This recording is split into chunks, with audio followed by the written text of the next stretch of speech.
جب اس درجے تک پہنچا ہے تو اہل البیت آگے آئے ہیں اور اہل البیت نے دین کا فریضہ سر انجام دیا، امت کو عذاب سے بچایا، اور یہی پیغمبر کی ذمہ داری ہے۔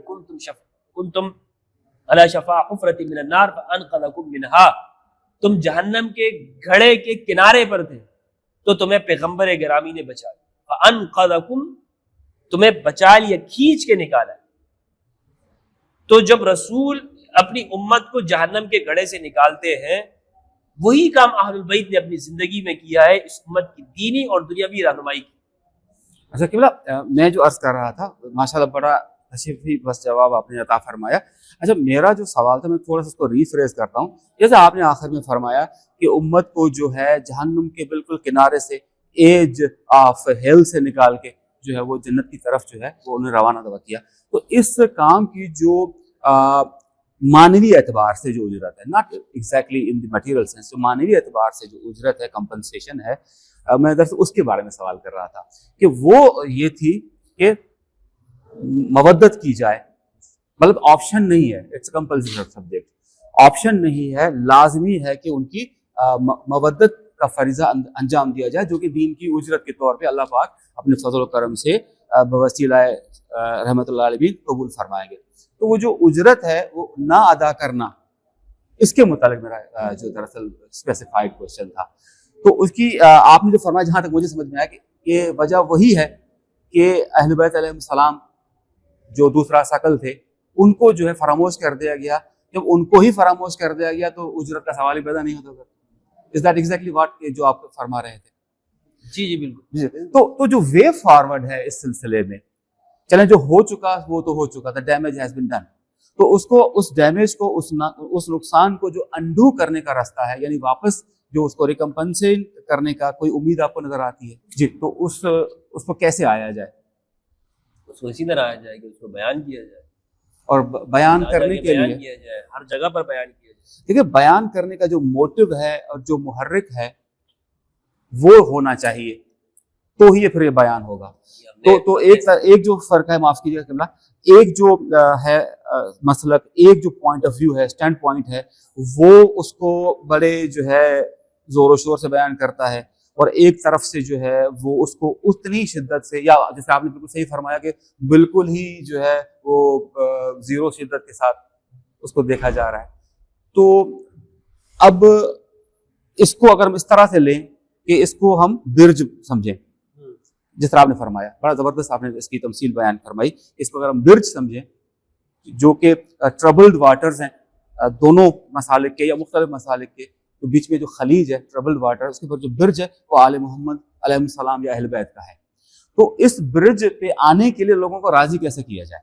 چلے میں اس طرح سے کر لیتا ہوں سوال آپ سے۔ جی، اس کو راضی اس طرح کرنا ہے کہ ایک تو امت کے سامنے اس کے حالات ہیں نا جی، آپ کسی سے ایک بات منواتے ہیں کہ بھائی یہ تمہاری ضرورت ہے، تو ہم اس سے کیسے منواتے ہیں؟ دیکھیں اس امت کی ضرورت ابھی اس وقت کیا ہے؟ اس امت کی ضرورت اس وقت یہ ہے اتحاد، یہ فتنوں میں، یہ تو طے ہے نا، بالکل صحیح۔ شیعہ سنی مسئلہ ہے یا نہیں ہے؟ آج ہماری ریاست کو مشکلات ہیں یا نہیں ہیں؟ پوری امت کو مشکلات ہیں یا نہیں ہیں؟ دنیا بھر میں مسلمان کمزوری میں اور اضمحلال میں ہے نا، مٹ رہے ہیں۔ تو جب ان کو ضرورت ہے اس چیز کی تو کوئی حل ہونا چاہیے، اور حل بھی ایسا ہو کہ جس پر میں نے آپ کو سامنے رکھا کہ یہ دونوں متفق ہونا چاہیے، اور پھر حل بھی رسول خدا کا دیا ہونا چاہیے، کسی مولوی کا نہیں ہونا چاہیے۔ تو وہ ہے حدیث شکل ہے۔ یہ راضی کیوں نہیں ہوں گے؟ نہیں راضی ہوں گے تو پھر یہ چلتا رہے گا، اسی طرح معاملہ چلتا رہے گا، پھر یہ لوگ اسی طرح رہیں گے ہمیشہ، جب تک یہ اس بات کا اقرار نہیں کر لیتے یہی ہم سے غلطی ہوئی ہے۔ ہم سے غلطی کہاں پر ہوئی ہے؟ غلطی ان سے اسی جگہ پر ہوئی ہے کہ ہم نے عاجزی اختیار نہیں کی، ہم نے اپنے سر کو جھکایا نہیں اہل بیت کے سامنے، یہ ہم سے تکبر کا کام ہوا ہے۔ بالکل صحیح، جس طرح سے آپ نے بڑا زبردست فرمایا۔ دیکھیں ایک مغربی فلسفر، ایک بڑے وائز شخص کا ایک مقولہ ہے کہ انسینٹی کس کو کہتے ہیں، کہ یعنی جو کام ہم بار بار کرتے رہیں، ریپیٹیڈلی کرتے رہیں، مستقل کرتے رہیں، اور ہر دفعہ کرنے کے بعد مختلف نتیجے کی توقع رکھیں، تو اس کو ہم انسینٹی کہتے ہیں۔ تو سینٹی کا تقاضا یہ ہے کہ ہم جس سطح پہ ہم نے جو مسئلہ کھڑا کیا تھا، ویسے آئنسٹائن کا قول ہے کہ جس سطح پہ ہم نے یہ مسئلہ کھڑا کیا تھا مختلف سطح پہ اس کی سولوشن ملے گی، اسی میں اس کا سولوشن کبھی نہیں ملے گا. تو جس طرح بالکل ہی جو ہے آپ ہم خیال ہیں اس میں آئنسٹائن کے ماشاءاللہ سے کہ جس سطح پہ ذہنی لیول پہ یا کسی بھی سطح پہ، جسمانی سطح پہ، روحانی سطح پہ، نفسیاتی سطح پہ ہم نے جو مسئلہ کھڑا کیا تھا وہ تھا اختلاف امت، اور اسی میں ہم وہی کرتے آ رہے ہیں تو نتیجہ بھی ایگزیکٹلی وہی ملے گا، یعنی اختلاف در اختلاف اور مزید انڈے بچے دیتے رہے. بالکل آپ ایگزیکٹلی. نے ریاضی کے قاعدے کے اندر اگر شروع میں غلطی کر لی ہے، جی ہاں. 2 + 2 5 کر دیا، تو نیچے پھر آپ 2 + 2 9 کرتے رہیں گے نا. جی بالکل صحیح، صحیح ہے. بالکل پھر وہ غلطی وہ نیچے آتی رہے گی، آپ وہ جب تک کہ پہلی غلطی کو نہیں سدھاریں. تو کام اسی طرح کیا امت نے جو غلطی پہلے کی ہوئی ہے، جی ہاں، جب تک کہ ہم، اور وہ غلطی کیا ہے، وہ غلطی وہیں سے ہے، اسی جگہ سے سٹارٹ لینا ہے. تو آپ نے بالکل صحیح کہا ہے. اسی لیے میں جو آپ نے کہا نا، جو مین اسٹریم جتنے بھی فرقے ہیں ان کا ایک طرف ہے اور میرا موقف ایک طرف ہے. جی ہاں صحیح. میرا سوال تھا. اور اس میں بھی آپ نے دیکھا ہوگا کہ میں کسی فرقے کی، کسی خاص فرقے کی بھی بات نہیں کرتا، تمام کی بات کرتا. یقیناً. تو جب تمام کی بات ہے تو اس میں کیوں اتنی شدت کے ساتھ اس حدیث کو بیان کرنا چاہتا ہوں؟ اس میں شدت میں اسی لیے، یعنی شدت سے مراد سختی نہیں کر رہا ہوں میں، شدت سے مراد یہ کہ بار بار مثبت سینس میں آپ کہہ رہے ہیں. کیوں کہہ رہا ہوں، یہ بار بار دوہرا کیوں رہا ہوں؟ اس لیے دوہرا رہا ہوں تاکہ یہ سبق ہمیں پکا ہو جائے. جاگ جائے جاگ جائے جاگ جائے. صحیح. جاگنا ضروری ہے، پہلے ہم نے جگانا ہے. ابھی تک ہم سب سوئے ہوئے ہیں، خواب خرگوش کے مزے لوٹ رہے ہیں، کچھ پتہ نہیں ہے ہمیں. کچھ تو ایسے ہمارے اندر ہیں کہ جو جنہیں یہ حدیث کا معلوم بھی ہے لیکن وہ جانتے بوجھتے اس میں تحریف کرتے ہیں. ان کی تو میں بات نہیں کروں گا. لیکن جنہیں معلوم نہیں ہے، جنہوں نے ابھی تک سنا نہیں، بڑے علماء نے نہیں سنا ہوگا ہمارے. آپ یقین کریں، اگر یہ آپ طالب علم کے سامنے جو حدیث کا بھی ہوگا نا، وہ اس سے گزر بھی جائے گا، اس کو بھی نہیں پتہ چلے گا. اس کو بیچارے کو نہیں پتا ہوتا کہ یار یہ حدیث ثقلین میں کہنا کیا چاہ رہا ہوں ایک چل. اچھا قبلہ، قرآن پاک کی تلاوت باقی علماء کرام بھی کرتے ہیں، حدیث کا جو ہے علم رکھتے ہیں، ان کی بہت زیادہ گہرا مطالعہ بھی کرتے ہیں، اور یہ مطالعہ مفتی فضل حمدرد صاحب بھی کرتے ہیں. نتائج جو ہے اخذ جو آپ نے کیے ہیں وہ بہت مختلف اور بہت چشم کشا ہے، ڈفرینٹ ہے ٹوٹلی. بلکہ اس کی کوئی فارمولا ہے یا جو آپ کے سامنے حقائق واضح ہو فارمولا ہے؟ جی وہ عطا کیجیے ہمارے، ہم کو، ہم سب کو، ہم بھی مستفیض ہوں. ایک تو یہ ہے نا کہ ہم نے اس بات کی پر اندھا دھند ایمان رکھنا ہے کہ جو رسول اللہ ارشاد فرما رہے ہیں وہ میری رہنمائی کے لیے، یعنی میں اس سے رہنمائی لوں گا، اس فرمان سے. جی. میں دین کو سکھانے والا نہیں بنوں گا. سبحان اللہ، سبحان اللہ. دین سے سیکھنے والا بنوں گا.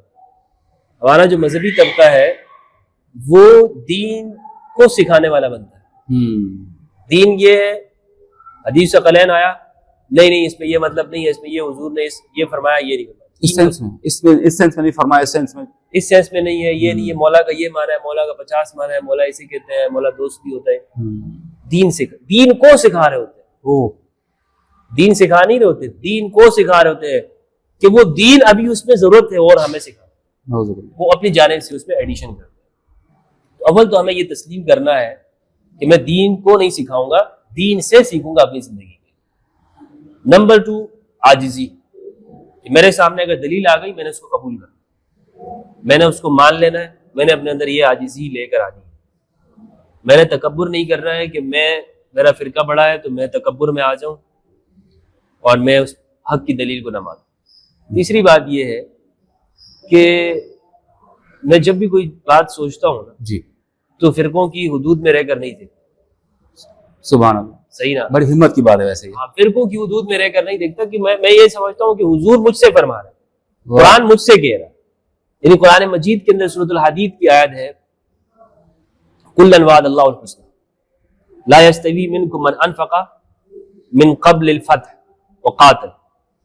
تم میں برابر نہیں ہے وہ شخص کہ جس نے فتح سے پہلے قتال کیا ہو اور اس نے انفاق کیا ہو اور قتال کیا ہو. وہ برابر نہیں ہے اور جس نے بعد میں کیا ہو. پھر آگے ہے اس کے آخر میں فرمایا کلاً وعد اللہ الحسنی، ہر ایک سے اللہ نے حسنہ کا وعدہ کیا. اب مولوی صاحب یہاں پر یہ کہتا ہے کہ جتنے بھی صحابہ کرام ہیں سارے کے سارے جنتی ہیں، کسی پر آپ بات نہیں کر سکتے. قرآن میں ایسا کچھ نہیں ہے. اگر میں ان فرقوں کے اندر رہتا تو میں ان کی اس تعبیر کو مان لیتا. میرے سامنے جب یہ آیت آئی تو میں نے اس میں غور کیا اس میں اللہ کیا فرمایا.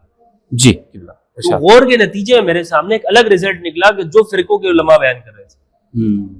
حدیث ثقلین میرے سامنے آئی، من کنت مولا فاز علی مولا اللہ موال مولا وعاد من عادا، یہ الفاظ میرے سامنے آئے. میں نے دیکھا کہ شیخ الاسلام ابن تیمیہ وہ یہ کہتے ہیں کہ اس میں علی کی کیا فضیلت ہے، اس طرح تو دیگر صحابہ سے بھی کہا ہے، فلاں صحابی سے بھی کہا ہے، ٹھیک ہے. یا حضور نے علی کو وصی بنایا تو اس میں علی کی کیا بڑی بات ہو گئی، حضور نے تو فلاں بھی مدینہ کے اوپر فلاں کو حاکم بنایا تھا. تو اگر میں فرقوں کی تعبیرات میں رہتا تو میں اس تعبیر کو مان لیتا. لیکن میں نے یہ دیکھا کہ علی کا سیرت کے اندر کیا حصہ ہے، کیا دوسرے صحابی جس کو فلاں جگہ پہ فرمایا ہے، جگہ دی ہے، کیا اس کا حضور کے ساتھ وہ نسبت تھی جو اول دن سے علی کی سیرت میں رہی ہے. دیکھیں نا، یہ ایک ایسے تو نہیں کہہ سکتے کہ ہم کسی کو اگر حضور نے فرمایا ہو کہ تم سے میں محبت کرتا ہوں، میں تم سے محبت کرتا ہوں، تو علی سے بھی کہا ہے جو اللہ اور اس کے رسول سے محبت کرتا ہوگا. غزوہ خیبر کے موقع پہ جو فرمایا، جو متواتر روایت ہے، میں جھنڈا اس کو دوں گا کہ جو اللہ اور اس کے رسول سے محبت کرتا ہوں، اللہ اور اس کے رسول بھی اس سے محبت کرتا. تو کچھ لوگوں نے کہا اس میں علی کی کیا خصوصیت ہے، ایسا تو حضور نے فلاں صحابی سے کہا ہے کہ میں آپ سے محبت کرتا ہوں، تو اس میں علی کی کیا بات ہے نا. تو اب وہ ہمارے فرقوں کے بڑے اس طرح یہ بات کرتے ہیں، لیکن مجھے مولا علی کی زندگی میں اس صحابی کو اگر یہ حضور نے کہا ہے تو کیا صرف اس کی زندگی میں یہی حصہ ہے؟ وہ کب آیا ہے؟